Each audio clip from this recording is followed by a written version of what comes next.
पिछले वीडियो में हम लोगों ने यहाँ तक पढ़ा था कि एन ने अपनी एक दोस्त बनाई थी, imaginary friend kitty.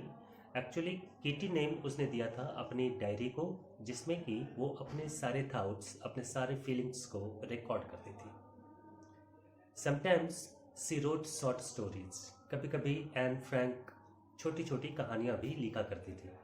After hearing on a radio broadcast that there would be a collection of diaries and writings made during the war, Anne began to think about making her writings into a book. इसी बीच में उस hiding place में रहते हुए N Frank ने एक radio broadcast में सुना कि इस वर्ल्ड वार के दौरान बहुत सारे लोग अपने एक्सपीरियंस का कलेक्शन या फिर डायरीज या राइटिंग्स लिखेंगे। तो एन फ्रैंक को उससे एक इंस्पिरेशन मिला and began to think about making her writing into a book. और एन फ्रैंक ने भी ये सोचना शुरू किया कि वो जो उसकी राइटिंग है उसे एक किताब का शक्ल देगी। After lot of thought she decided she will call it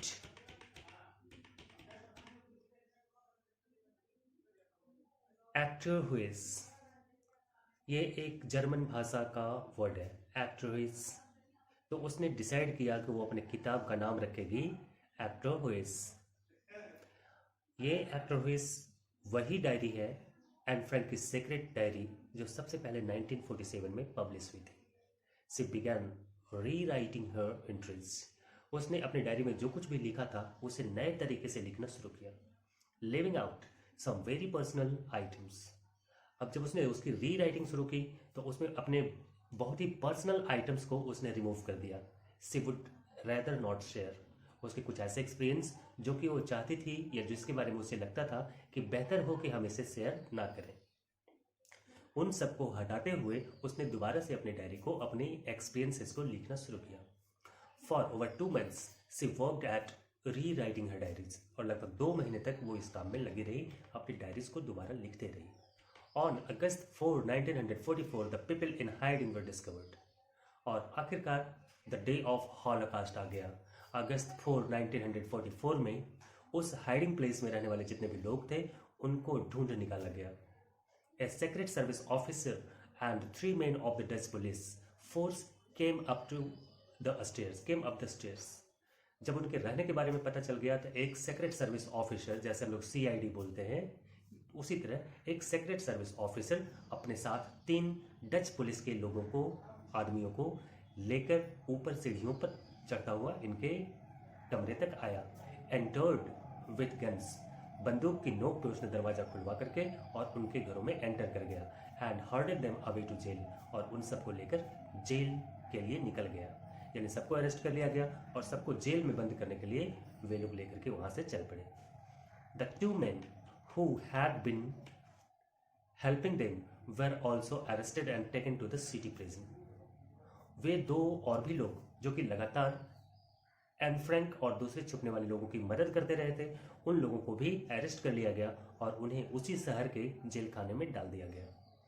the 2 women helpers, Miep and Bep, were left behind. जो 2 वुमेन हेल्पर थी, एक का नाम था मेप और दूसरे का नाम था बेप, तो इन दोनों को छोड़ दिया गया। They went into Anne's a small room. जब उन्हें छोड़ दिया गया तो वे दोनों एन के छोटे से कमरे में पहुंची। Her diaries were scattered all over the floor. वहां जाके उन दोनों ने देखा कि एन फ्रैंक की डायरी वहां हर उसके पन्ने जहां तहां फैले हुए हैं कमरे की फर्श पे। They collected them and map kept them with her. उन दोनों ने मिलकर के सारे पन्नों को इकट्ठा किया और मेप ने उन पन्नों को अपने पास रख लिया। All the 8 people were taken to a transit camp, Westerbork. From that camp, people were taken to extermination and concentration camp. उन सारे लोगों को ले जाकर के रखा गया पहले ट्रांजिट कैंप में। वो ट्रांजिट कैंप कहाँ था? वेस्टरबर्ग में। और वहाँ उस कैंप से उन लोगों को एक्सटर्मिनेशन एंड कॉन्सेंट्रेशन कैंप में भेज दिया गया। ये जो एक्सटर्मिनेशन और कॉन्सेंट्रेशन कैंप था वो जगह थी जहाँ पे सारे जीविस पीपल को एक साथ कैद करके रखा जाता था और उन्हें सिस्टमेटिक तरीके से मौत के घाट उतार दिया जाता था। During the month they were there had to break up old batteries. वहाँ पे जितने दिनों तक इन सारे लोगों को रखा गया एक्सटर्मिनेशन एंड कॉन्सेंट्रेशन कैंप में, जब तक इन लोगों को जिंदा रखा गया, इन लोगों को काम दिया गया था पुरानी बैटरियों को तोड़ तोड़ के उसे डिस्ट्रॉय करना। On September 2, 1944, their names appeared on the list of people to be moved. फिर 1944 सितंबर 2 को उन लोगों का नाम का एक लिस्ट निकाला गया। ये लिस्ट निकाला जाता था उन लोगों के नामों के लिए जिन्हें एक्सटर्मिनेशन और कंसंट्रेशन कैंप से हटा के फिर दूसरी जगह ले जाया जाता था। दे वर पुट ऑन फ्राइट कर, उन लोगों को माल ढोने वाले गाड़ी में लोड कर दिया गया। And 3 days later they arrived at the Auschwitz Birkenau concentration camp. ये एक दूसरा नेम है, ठीक है, कॉन्सेंट्रेशन कैंप का क्या नाम है? Auschwitz Birkenau concentration camp. वहाँ पहुँचा दिया गया। The people in the freight cars were divided. फिर उस कार में, उस गाड़ी में जितने भी लोग थे उन सबको दो ग्रुप में डिवाइड कर दिया गया। Men and women were separated and then they were divided into groups. पहले तो सारे मेन को, सारे आदमियों को एक तरफ कर दिया गया, यानी आदमियों का और वुमेन का, औरतों का दो ग्रुप बनाया गया। पहले उन्हें इस तरह से सेपरेट किया गया, उन्हें फिर से छोटे छोटे ग्रुप में डिवाइड कर दिया गया। One group went to labour camps. एक ग्रुप को तो भेज दिया गया काम करने के लिए लेबर कैंप में। And those who could not work, और ऐसे लोग जो काम भी नहीं कर सकते थे उन लोगों को भेज दिया गया, were sent to be killed in the gas chambers. उन लोगों को भेज दिया गया गैस चैम्बर में, जहाँ की अब उन्हें मार डाला जाने वाला था। By the end of October के अंत आते आते and her sister Margot were transferred to another camp. And what was the name of that another camp? Bergen Belsen. तो अक्टूबर के लास्ट आते आते इन दोनों बहनों को, मार्गॉट को और एन फ्रैंक को, दोनों को एक दूसरे कॉन्सेंट्रेशन कैंप में ट्रांसफर कर दिया गया। They both became ill there, लेकिन वहाँ पहुँच के ये दोनों बीमार पड़ गई and died of typhus in March 1945। और वहाँ मार्च 1945 में इन दोनों की मौत हो गई। टाइफस एक डिजीज़ होता है, पूरे शरीर में खुजली हो जाती है और उसकी वजह से, उसी टाइफस की वजह से इन दोनों की मौत हो गई। शरीर में ब्लड की कमी और बहुत सारा खुजली, कई तरह के इन्फेक्शंस, उन सबको कलेक्टिवली टाइफस कहा जाता है। They died just a few weeks before the British army arrived and freed the prisoners. बदकिस्मती से उनकी मौत ब्रिटिश आर्मी के वहाँ पहुँचने और सारे कैदियों के आज़ाद किए जाने के कुछ ही दिन पहले हो गई थी। दैट मीन्स अगर कुछ दिन अगर ये दोनों बहनें और सर्वाइव कर जाती तो इन्हें भी आज़ादी मिल जाती। The 4 helpers survive the war. वो जो 4 हेल्पर्स थे जो कि एन फ्रैंक के फादर की फैक्ट्री में काम करते थे, वे उस लड़ाई के बाद भी जीवित रहे। They had survive the war and so did Anne's father. और एन फ्रैंक के फादर भी, ऑटो फ्रैंक भी, लड़ाई के बाद भी जीवित थे। He search desperately for the fate of his family. वो बड़ी बेसब्री से हर जगह अपने परिवार को ढूंढने लगे। Finally in July he met 2 sisters who had witnessed the death of Anne and Margaret. आखिरकार उनकी मुलाकात 2 बहनों से हुई जिनके साथ जिन्होंने कि देखा था एन और मार्गरेट दोनों को मरते हुए।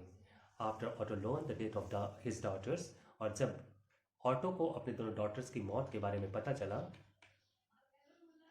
मीएफ gave him the pages of the diary she had been saving.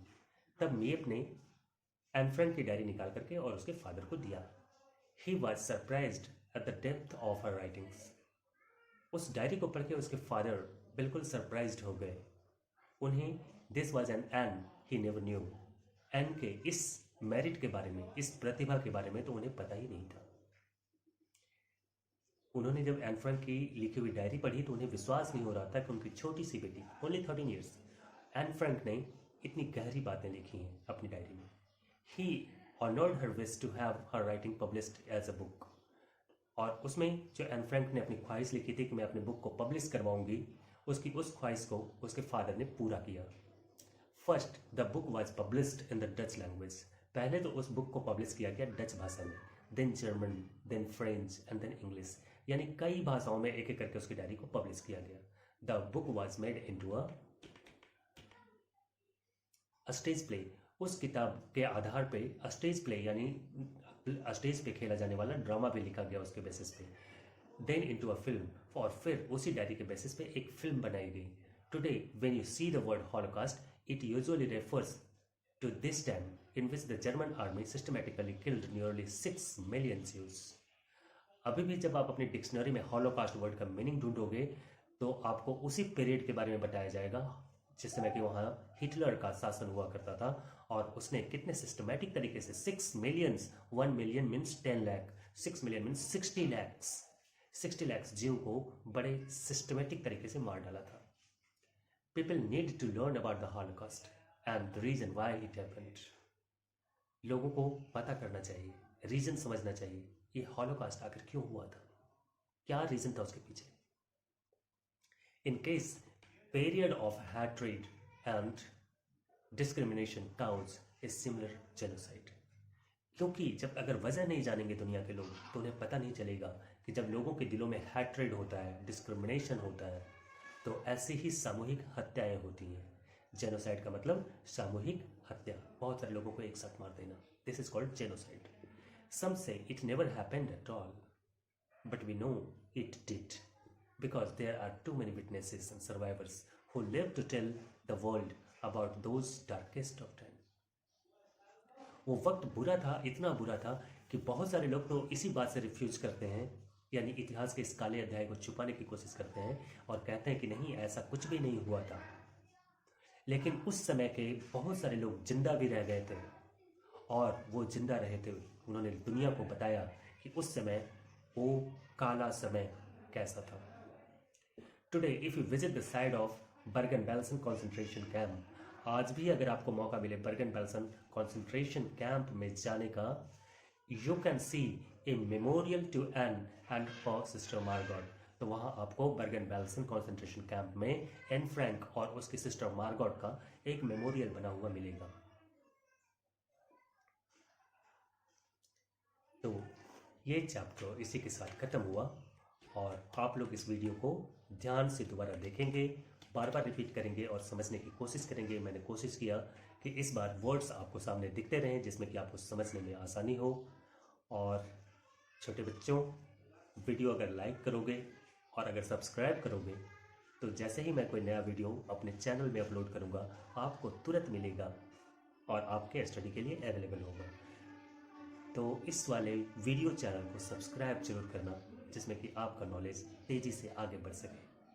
अपने कमेंट्स देना कैसा लगा ये वीडियो, जिसमें कि मैं आपके लिए और बेहतर से बेहतर वीडियो बना सकूं. तब तक के लिए have a nice day. It's really fun working for small children of this age group, that is class 6. Have a nice day. Bye.